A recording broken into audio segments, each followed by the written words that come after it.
Hi guys, assalamualaikum.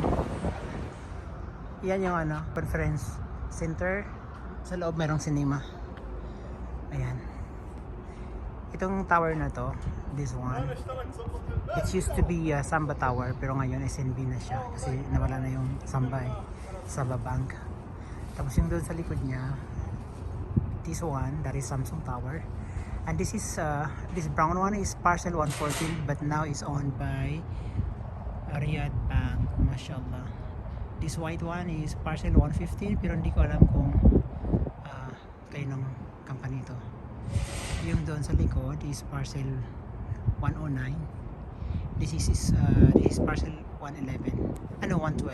Ayun yung 111 sa likod. Yan. So, nagtrabaho kami sa mga parcel na to dati. Facade cleaning nung mag-reopen itong CAFD project. It's been a year na nakakalipas.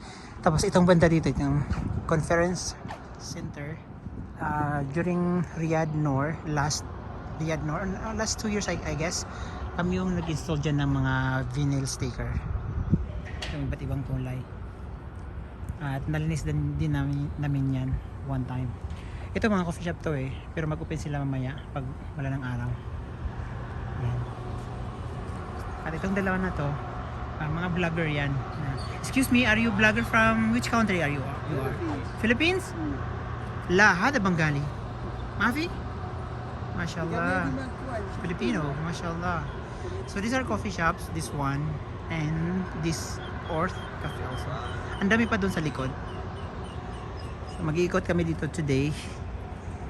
Oh my god, this area is the 303 Wadi. Yan, dyan sa labas dati may mga coffee shop dyan, dyan sa baba. Baba kami dyan mamaya. So again, we're here inside CAFD, King Abdullah Financial District. The city inside city. Mayroon tong meron silang sariling railway. Have you seen that? That structure there, yung parang bridge. Ayun, daanan niya ng maliit na train.